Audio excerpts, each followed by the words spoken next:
ágætu áhorfendur, velkomin að skjánum. Nú að hefjast þátturinn Græðum landið. Að þessu sinni verið rætt við Pál Árnason sem fagstjóri Evrópuverkefna hjá Nýsköpunarmiðstöð Íslands og Lúðvík Gissurason en hann verkefnastjóri hjá Sambandi íslenskra sveitarfélaga. Nýsköpunarmiðstöð Íslands stýrir samevrópsku þróunarverkefni lífmassaframleiðslu og aðra úrvinnslu lúpínu. Evrópusambandið hefur veitt ríflega 600 milljónum króna til verkefnisins sem fékk nafnið Libyo. Að verkefninu koma 14 aðilar í 8 löndum, þar á meðal landgræðsla ríkisins. Þetta ræðir Páll Árnason. Lúðvík Gústafsson ræðir fráveitumál, skolp, en sá málaflokkur skiptir okkur öll sannarlega miklu. Lúðvík segir að sú mynd sem hefur verið dregin upp af ástandi fráveitummála sé dekkri en ástæða sé til. Víða hafi náðst árangur í fráveitumálum. Á liðnu ári hófst samevrópskt þróunarverkefni lífmassa, framleiðslu og aðra úrvinnslu einærar lúpínu. Hvað hérna á ferð? Jú, bakgrunnurinn viljinn til þess að styrkja lífhagkerfið. Það hagkerfi sem byggir á ræktuðu hráefni. Núverandi hagkerfi að það byggir svolítið mikið á jarðefnum, jarðolíu, gasi og kolum. Og út af loftslagsmálum að þá eru menn að reyna að færa sig yfir í lífafurðir. Og þarna höfum við 14 aðilar í 8 löndum fengið Evrópusambandið til að styrkja verkefni þar sem við reynum að þá auka lífmassaframleiðslu í Evrópu til þess að þá leið að styrkja þetta lífhagkerfi. Nú, ef maður tekur lúpínu og vinnur hana þá fær maður út jurtaolíu. Það einhver 16% olía í fræjunum og síðan eru rúmlega 40% prótein. Þannig að með því að ná þessum efnum út að þá fást þá afurðir og svo þetta nýta restina til orkuframleiðslu eða í fóður eða eitthvað annað. Þannig að með því að rækta lúpínu eða eitthvað annað þá verða til hráefni sem styrkja þá lífhagkerfið. Og það sem Evrópusambandið hefur náttúrulega verið að horfast í augu við það að á sama tíma og mönnum hefur tekist að auka svolítið próteinunotkun til dæmis í lím og mönnum hefur tekist að nota meira af lífeldsneyti að þá hefur hráefna eða grunnframleiðslan í Evrópu hefur ekki aukist sem skyldi. Þannig að menn hafa þurft að flytja inn olíu og prótein í stórum stíla annar staðar frá. Menn flytja inn mikið af pálmaolíu frá Indónesíu og Malasíu og þar þurfum menn að horfast í augu við það að menn ryðja þar regnskóginn til þess að framleiða þessa olíu svo okkur í Evrópu líður betur með það að nota lífolíu. Og við kaupum prótein frá Suður-Ameríku og þar menn líka að ryðja regnskóg til þess að framleiða prótein fyrir okkur Evrópubúa. Þannig að það siðlegt þá að reyna svolítið að auka framleiðslu á þessum vörum í Evrópu í staðinn fyrir að flytja þetta bara inn.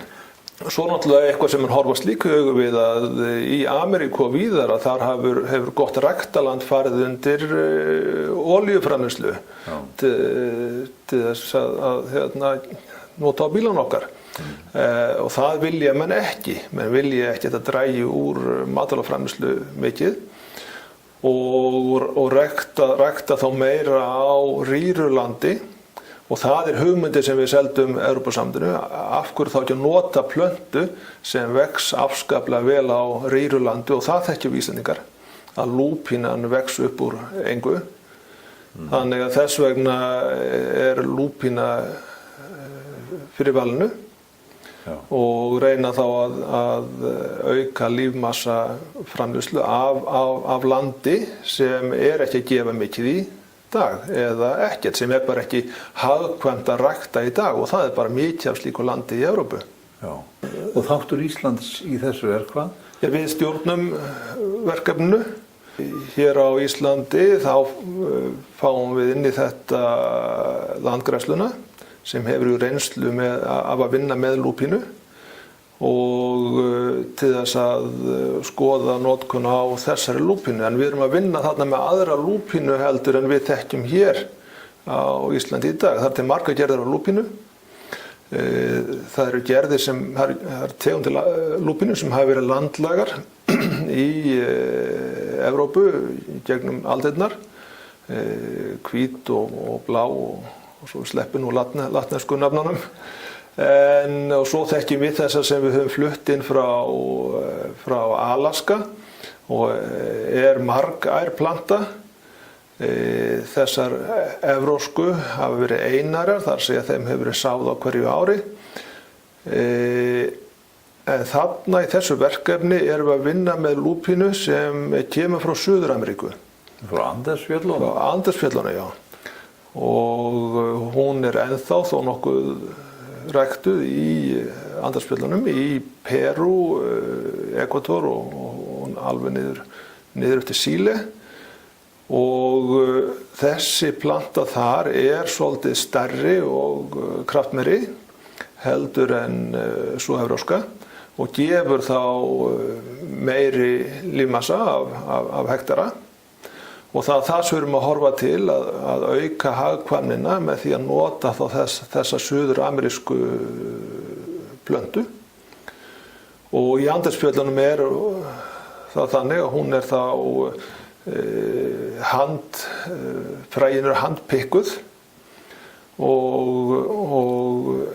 en fyrir evrópskan landbúnað þar þá var hægt að vélvæða vinnsluna, þannig að við erum þá að kynbæta plöntuna svolítið til þannig að hún hendi fyrir evrópskan landbúnað.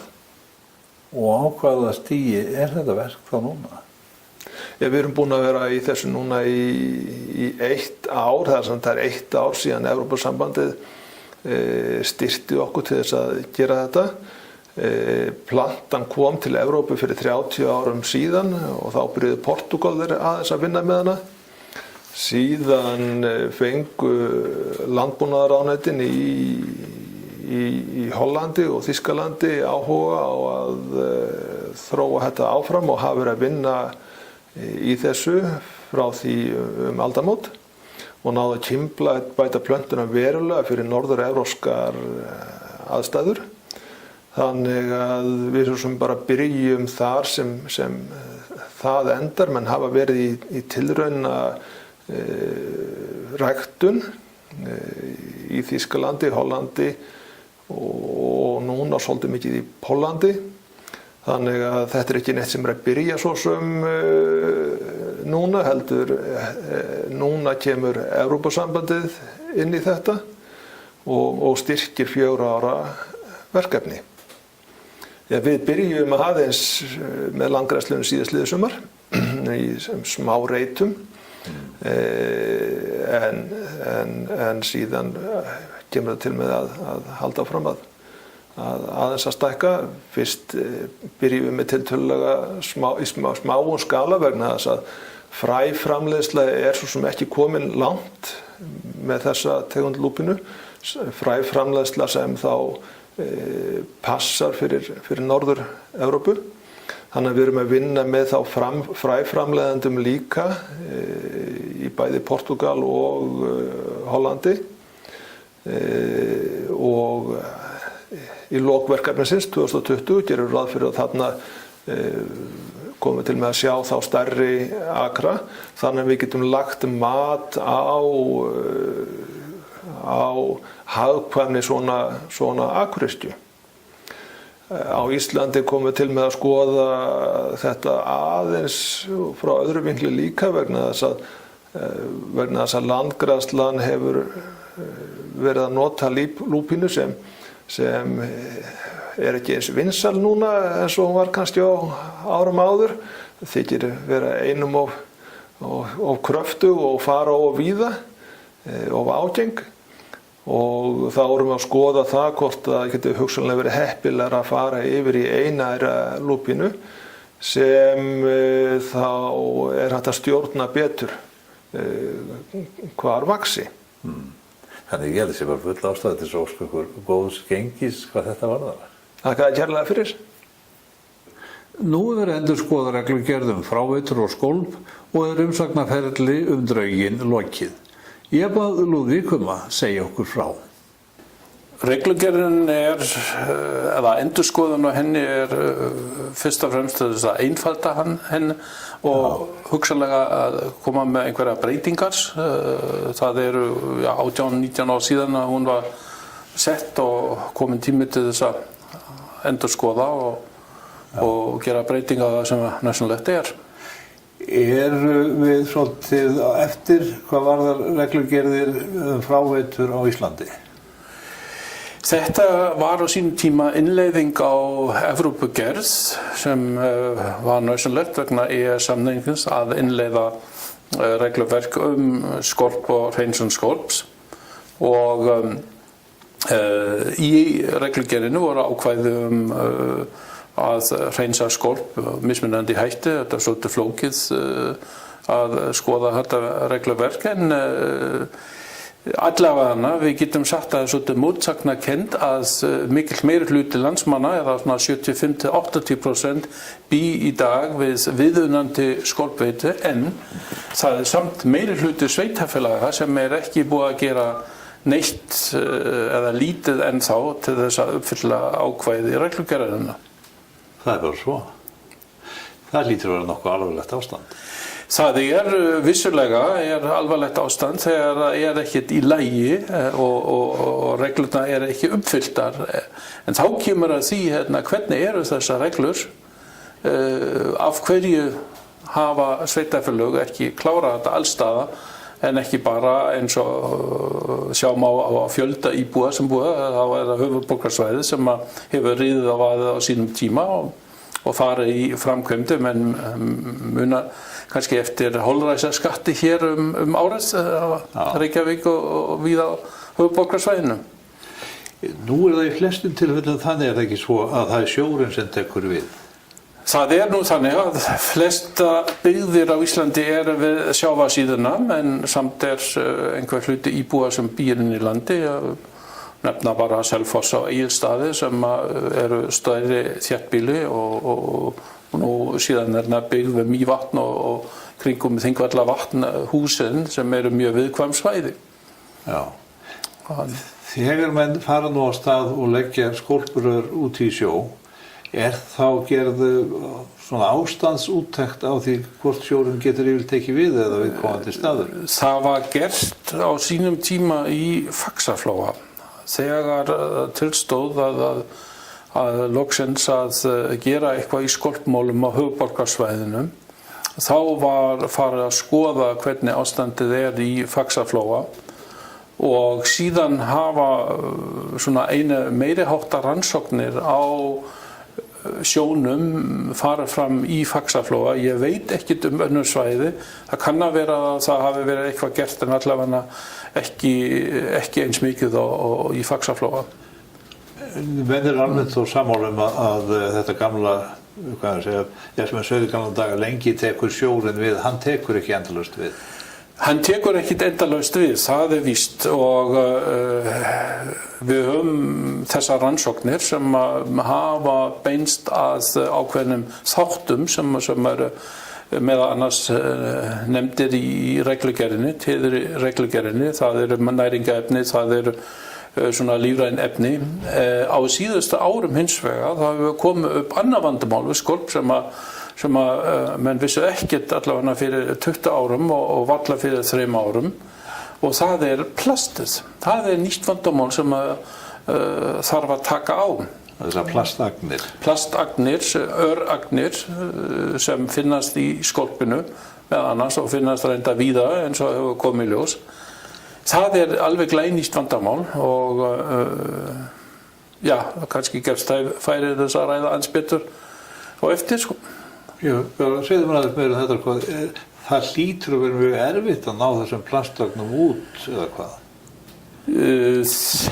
Já, nú þekki ég ekki alveg nákvæmlega tæknina. Jú, það þarf allavega einhvern sérstakann búnað og það bara verið að skoða þessa dagana. Ég heyrði fulltrúa frá Orkuveitu Reykjavíkur sem að sér skolpfráveitu hér á höfuðborgarsvæðinu og reyndar aðeins í kringum Faxaflóa, Borgarnes, Akranes þjónustöð af Orkuveitu líka, að það verið að skoða hreinsibúnað fyrir plastagnir, örplastagnir. Já. En það ekkert komið nýtt í framkvæmd, eins og ég sagði, þetta bara þessi missari sem að, menn verða svona átta sig á því hvað hér á ferðinni. En skólphreinsun hér á landi, hún felst yfirleitt í því það ekki að menn að sía ólífrænt rusl og slíkt frá skólpinu sjálfu og dæla síðan restinn út í sjóinn.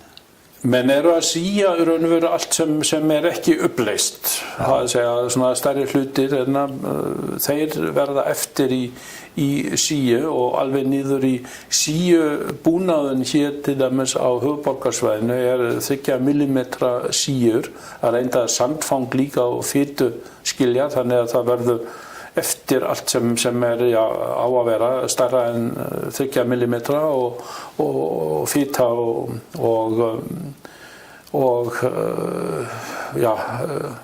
það sem flýtur með skorpinu.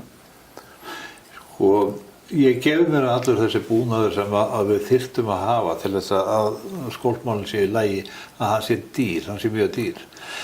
Litlu sveitarfélög mörg hver einhverjum sé í lagi býst ég við. Hafa varla efni á þessum búnaði eða hvað? Þetta rétt, þetta mjög dýrbúnað bara að safna skorpinu öllu saman í eitt leyslukerfi og leiða síðan á einum stað út í sjóinn í stað fyrir eins og venja að sé marga útrásir, þannig staða en þá að víða við sjávarsíðuna, þéttbýlistöðum, þá alveg örugglega fleiri án þess að ég kann að nefna tölu, en það fleiri en ein útrás. Og það sem að kostar að kannski leggja 30-50 metra út fyrir ströndina og niður fyrir Stórfrömsfjöru og hvað sem það heitir. Það kostar, enda hafði ríkisvaldið viðurkennt að sveitarfélagið þurfti stuðning og til 2008 var veittur svona stuðningur í formi niðurfellingu á virðisaukaskatti sem 20% eða 25%, þannig að þetta dágóð upphæð. En því var hætt 2008 og eftir voru mjög mörg sveitarfélög, eins og ég nefndi áðan, það meiri hluti sveitarfélagi, við tökum bara tölurnar, 74 sveitarfélög í dag sem að hafa ekki neina hreinsun, hvaða nafnið sem nefnist. Í reglugerðinu frá 1999 voru frestir, það voru árin 2000 og 2005 minni mig og kannski aðeins lengra, þannig að það tími síðan í raun og veru að allt átti að vera í lagi eins og stendur. Já. Nú, hins vegar þá má spyrja hvaða gagn gerir hreinsun fyrsta þreps eða fyrsta stigs hreinsun eða annar stigs hreinsun miðað við þetta umhverfi sem við höfum hér og hvað vitað ástandið þar sem þetta hefur viðgengst þessi losun í sjóinn í öll þessi ár. Og þá vil ég aðeins að koma inn á, það var núna gefin út í september samantekt stöðu fráveitumála á Íslandi árið 2014 af Umhverfisstofnun og skýrslan rataði aðeins í fréttir vegna þess að í henni dregin svolítið dökk mynd af ástandi skólpmála og hort náttúrulega á það sem ég nefndi áðan að meiri hluti sveitarfélaga hefur ekkert farið í framkvæmdi og að það svona jafnvel véfengt að sú aðferð sem beitt hér á höfuðborgarsvæðinu teljist fyrsta þreps hreinsun. Málið að hún hlaut umfjöllun í fjölmiðlum áður en hún kom til umsagnaraðila. Sambandið umsagnaraðili, heilbrigðiseftirlitssvæði umsagnaraðila og hafa verið að vinna að því að senda eða að búa til umsögn og senda hana á umhverfisstofnun, umhverfisráðuneyti eins og við höfum gert. Sambandið hefur gert athugasemdir, hefur legið í skýrslunni og komið með fjölmörg athugasemdir og mér kunnugt líka umsagnir frá heilbrigðiseftirlitsumdæmum sem á leiðinni í umhverfisstofnun og með afrit líklegast í umhverfisráðuneyti. Já. En þessi dökkamynd, hún segir sem sagt bara það að við séum ekki að standa okkur, er það ekki svona meginmálið? Það meginmálið, það reyndar, ég gerði athugasemd við að segja að það hafi ekki nást að, bara að hér sé staða mála verri en víðast hvar í OECD-ríkjum. Ég fór þá að skoða hvernig staðan sem vitnaði í skýrsla OECD ástand umhverfisins á 2014 og þá var vissilega að segja að hvað var þessa meginhreinsun sem annars þrepshreinsun, mikilhreinsun með líffræðilegum og kemískum aðferðum að hún einungis notuð þar sem viðtakin ferskvatn, en það ekki sjór, heldur ferskvatn og það átnar og tilfelli Egilsstaða, bara lögurinn sem þetta fer í. Og það bara mjög fáir íbúar ef við lítum á þann þátt sem njóta þessa tveggja þrepa hreinsunar sem hins vegar algengasta hreinsun í OECD-ríkjum og notuð, ég sé þarna efsta listanum Holland sem næstum því 100% með tveggja þrepa hreinsun, þannig að það nánast bara hreinsað þannig svo. Við hins vegar á mjög svipaðri stöðu önnur ríki eins og Írland og Nýja-Sjálandi og aðeins að kíkja hvernig þau þar sem byggð líka við strendur en Írland og Nýja-Sjáland líka mikið byggð inn í landi og þar náttúrulega inn í landi alltaf tveggja þrepa hreinsun og jafnvel meira. Það duga ekki alltaf þannig að það þarf að hafa meiri hreinsun en þessa gerð af hreinsun sko. Þannig að ég myndi nú ekki segja að við séum miklu eftirbátari að horta til aðstæðna sem við búum í og þess utan öll byggðin okkar eða svona, hvað maður segja 90%, 95% ef við lítum á íbúa við strendur. Já. En það breytir því ekki að við eigum talsvert langar leið fyrir höndum áður en getum verið sátt við ástandið. Það sú mynd dregin upp sömuleiðis í skýrslu sem kom líka út núna fyrir skömmu, innviðir á Íslandi.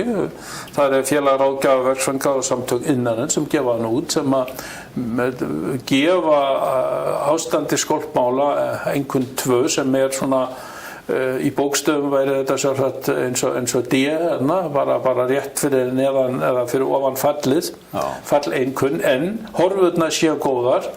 En það verðmiði á því sem að þarf að gera og til þess að viðhalda og bæta við sem 50 til 80 milljarða íslenska krónur. Sko. Það upphæð sem ég þóri alveg að fullyrða að sveitarfélög ráða ekki við að óbreyttu. Þannig að þá kemur sú spurning sem að vaknaði reynda þegar ég fór í þessa skýrslu. Hvað vitum við ástand viðtakans í sjónum í kringum landið? Og það frekar lítið? Já, það má segja fyrir utan Faxaflóa. Það hafa farið fram, sem nefndi áðan, viðtækaransóknir í svona hátt í 20 ár núna. En mér ekki kunnugt neina sambærilega úttektir á ástandi viðtaka eins og hér. Hvað þarf að gera raunverulega til þess að viðhalda sæmilega ástandi, kannski að bæta einhverju og þetta gildir áður en plastið kemur við sögu. Nú að koma þessa plastefni. Þessi mynd hefur breyst. Þessi mynd hefur breyst og það vissulega, ég kalla bara eftir því að ríkisvaldi verði jafn örlátt og jafn áhuga fullt að sinna þessu máli eins og það gerði fyrir 20 árum með, ég meina plast þrávirkt lífrænt efni, það ekkert annað. Þannig að nýrar ríkisstjórnar býður verkefni af þessu tæki. Já, mér finnst það alveg vegna þess að eins og ég nefndi áðan verðmiðin að sveitafélög geta, þau eru, ég veit að mörg sveitafélög náttúrulega hafa áhyggjur og vilja að gera, en þeir geta það ekki. Sveitafélag með 1000 íbúa hefur ekki 300 eða 400 milljónir til þess að fara í framkvæmdir sem að kannski óþarfa, ég segi kannski, eða ekki hægt að finna einhverja ódýrari leið sem að gera sama gagnið og hvernig við tökum á plastinu, það stóra spurning næsta árinu. Ágætu áhorfendur, Græðum landið hefur nú runnið sitt skeið á enda þessu sinni. Ég verð að segja að einara lúpínan komir verulega á óvart. Vísindamenn eru svo sannarlega að horfa til ýmis átta, svo sé ekki meira sagt. Umfjöllun Lúðvíks frárensli, skolp, var sömuleiðis athyglisverð. Ekki væri verra ef okkur tækist í framtíðinni að nýta næringarefnin, áburðinn sem í skolpinu felast. Góðar stundir.